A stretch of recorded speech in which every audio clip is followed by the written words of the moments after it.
Bem-vindos a mais uma análise detalhada.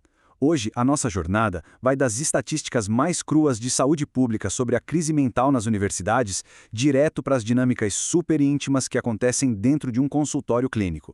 É um mergulho profundo, saindo do macro da população geral e indo direto para os detalhes mais sutis da mente humana. Vamos lá? O nosso roteiro de hoje é bem direto. Primeiro, a crise universitária oculta. Depois, as fases do comportamento suicida. Em seguida, o que existe além dos sintomas manifestos. E, por fim, as dinâmicas relacionais no diagnóstico. Entrando na seção 1, a crise universitária oculta. Aqui, a gente vai dar uma olhada na escala global e nacional do comportamento suicida.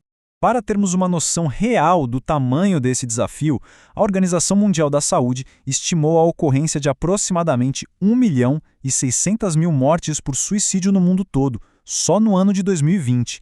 É um número que não apenas assusta, mas pinta um quadro devastador e deixa muito clara a urgência dessa crise global. E trazendo isso para a nossa realidade aqui no Brasil, ao analisar o período entre 1996 e 2016, a taxa de mortalidade por suicídio sofreu um aumento contínuo de 29,4%. Detalhe, os especialistas sabem que os números reais são, com toda certeza, ainda maiores, simplesmente por causa do subregistro e das subnotificações comuns nesses casos. E o peso dessa crise cai com uma força imensa em cima da população universitária. Basta imaginar o cenário. Jovens passando pelo distanciamento da família pela primeira vez, enfrentando uma carga de estudos que beira a exaustão total e ainda por cima carregando uma ansiedade esmagadora sobre o futuro profissional. É a tempestade perfeita criando um ambiente de pressão psicossocial altíssima que eleva a vulnerabilidade lá no teto. Passando para a seção 2, fases do comportamento suicida. Vamos rastrear como acontece exatamente a escalada de uma crise.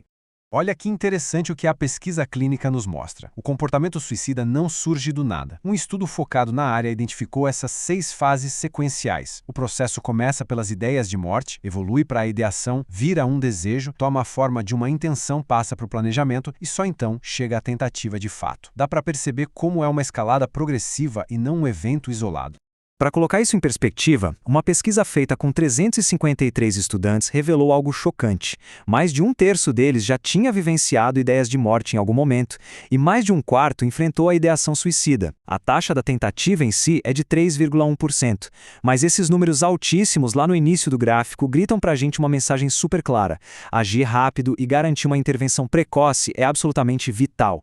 Os dados também ajudam a mapear exatamente quem está correndo mais risco. A prevalência, por exemplo, chega a ser 3 vezes maior em mulheres. A ocorrência também é significativamente mais alta entre estudantes homossexuais e pessoas sem afiliação religiosa.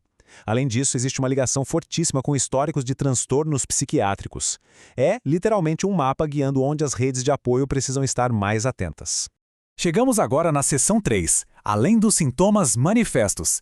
A ideia aqui é desmistificar a avaliação psicodiagnóstica. Essa citação ilustra brilhantemente a essência do que é o exame psicodiagnóstico.